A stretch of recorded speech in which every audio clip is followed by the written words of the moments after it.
Weathering with You, aka Tenki no Ko in Japan, is releasing the 19th of January this year, 2020. I had the pleasure this week on the 15th of January to check out one of the screenings for the movie. And yeah, I gotta say, it did not live up to the same level and expectations that Your Name did. Okay, so first off, Your Name, I watched that maybe 7 or 8 times altogether. That movie was one of my favorite animated movies. It was just full of plot twists. The imagery was beautiful.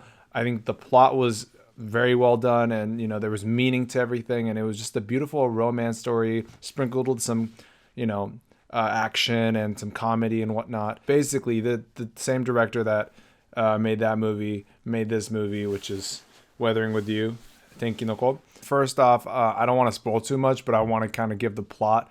The plot is literally just about a girl that has the ability to control rain. That's kind of it. So here's my take on the whole thing.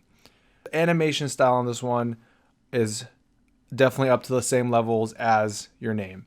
I will not deny that. It looks beautiful. It's stunning. It will keep you, engaged.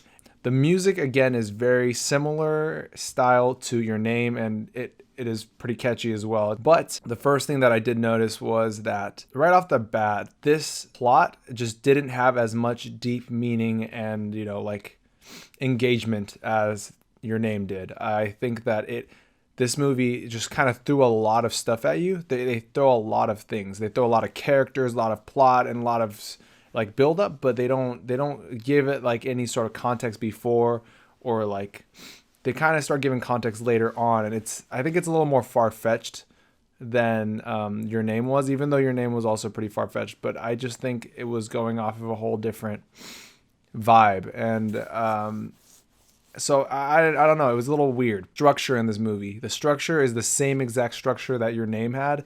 There would be some parts where it would be story, dialogue and stuff, and then a musical thing happens where music starts and then people will be talking while the music's going, and it would be like a little musical piece. Then it'll go back to talking, regular stuff happening, and then a musical piece, right? And it would be back and forth of this. I think in Your Name there was maybe about 3 times where this musical thing happened. But in this one, there's maybe 5 or 6 where it just was back and forth music. And I'm not saying that was bad. I just felt as though it was kind of overdone. It just felt a little bit too much.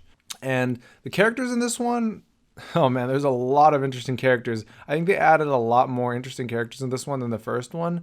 I think the first one really focused on the 2 main characters, whereas this one just kind of threw a lot of characters at you, and then they just kind of started colliding, all these different characters started colliding, and different plots would connect with other plots, and I think that's where it also went a little too wrong. They were trying to do a little too much. After watching the screening, there was actually an interview at the end with the director, not in person, but he was on the screen, and he was saying how the first movie did so well in America. He wanted to make the second movie more aimed towards Americans, and he really wanted to know what Americans thought of this movie. So I think he was really going for some sort of weird different vibe just so he can get attention of Americans. I'm not sure. I'm not gonna jump to conclusions, but there also just wasn't any plot twist in this one. I'm not saying I'm not giving anything away by saying that, but I'm just gonna let you know the first one had plot twists. Your Name had a plot twist and all this crazy stuff where you're oh whoa, threw me off. This one is just it's very straightforward. There isn't really much of a deeper meaning. There could be a little bit, but there wasn't much of a deeper meaning, and it just kind of was a straight shot plot, and it just, you're okay, you understand it. You don't have to think deeply about it. Whereas the first one, you have to watch it multiple times, and the more you watched it, the more you kind of were oh wow, I didn't really notice this until later. Your Name had a lot of motifs and themes that would reoccur. Therefore, if you watch it again, it was interesting. This one, I think, I kind of was able to swallow everything after watching it once, and it was just here you go, this all happened, done. And again, it was a same sort of romance story, but it just did not hit as hard as Your Name. So there's that.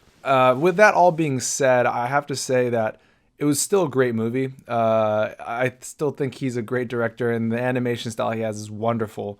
And there actually are some Easter eggs in the movie some cameo characters. I won't say who, but if you want to watch, you'll see who I'm talking about.